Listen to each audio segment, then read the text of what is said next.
बस कॉन्ट्रैक्ट इनको मिलते ही 10 दिन में एडुकेटी ने सेंटर तैयार किए हैं। बस जितना भी होगा, कुछ के कंप्यूटर हैं, जहाँ से भी जो मिले भाई सब सेकंड हैंड जो भी फंसे बस लपेट दो, देखा जाएगा। ये जो वेंडर वाली शिकायत है जी, मैडम आप ये जानती हैं, अभी हम बात कर रहे थे कि बच्चे में डिस्ट्रैक्शन ना हो, घर वाले टीवी बंद कर देते हैं जब वो तैयारी करता है। यहाँ सेंटर्स पे डीजे बज रहा है, बताओ कौन सा बच्चा है जो डीजे बजते हुए पेपर पे ध्यान लगा लेगा? पहली बात तो आपका सिस्टम काम नहीं कर रहे हैं, एक फ्लोर पे एग्जाम हो रहा है, बताइए क्या स्थिति है।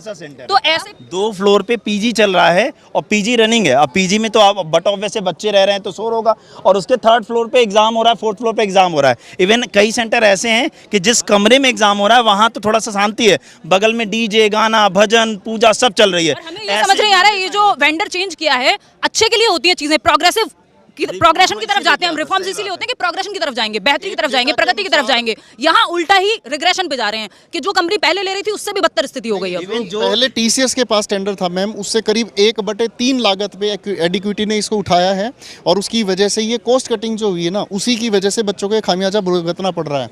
इनके पास कोई इस्टेब्लिश्ड लैब्स नहीं है, इनके पास गाँव देहात के किसी खेत में 50 कंप्यूटर रखे, वही लैब इनके लिए है ना। ऑलरेडी इन्होंने बैन कर रखा है। इवन ये जिस कंपनी को इस बार टेंडर दिया गया है, एडिक्विटी की बात कर रहे हैं हम, 2022 राजस्थान के पटवारी और टेट एग्जाम में, वो टीचिंग एग्जाम में बैन है। 2019 के रेलवे आरआरबी ने उसे बैन कर रखा है। इवन अगर हम बात करें यूपी के कांस्टेबल के एग्जाम में वो बैन हो रखी है। इवन एक बार एसएससी ने भी इसको कुछ एग्जाम के लिए बैन कर रखा है। बिहार में भी एजेंसी जो है टीचिंग एग्जाम और जो स्कूल लेवल पे एग्जाम होते हैं उसमें भी ये बैन है। सोचिए इतने बैन होने के बाद हम इस कंपनी को टेंडर देने की सोच भी कैसे सकते हैं? इवन इस कंपनी को तो हमें बिड करने से भी मना कर देना चाहिए था कि ये कंपनी बिड भी नहीं कर सकती है। अब क्यों दिया गया? कि यही जो सर ने भी बात बताई कि करीब 450 करोड़ के अराउंड टीसीएस ने बिडिंग लगाई थी, और इनकी जो बिडिंग है 200-250 करोड़ के आसपास। अब सोचिए जस्ट हाफ में इन्हें दिखा तो इन्हें टेंडर दे दिया।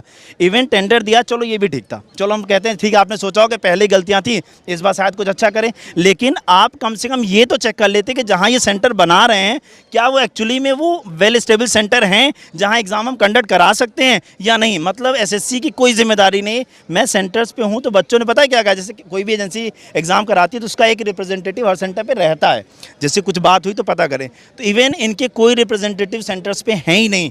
सीधे सीधे वहाँ के जो इंचार्ज या जो भी है इस सेंटर के, वो सीधे कहते हैं आपको जो करना है एसएससी से को, हम कोई नहीं सुनने वाले। मतलब बड़ी बेसिक सी बात है कि आप हम सब लोग स्कूल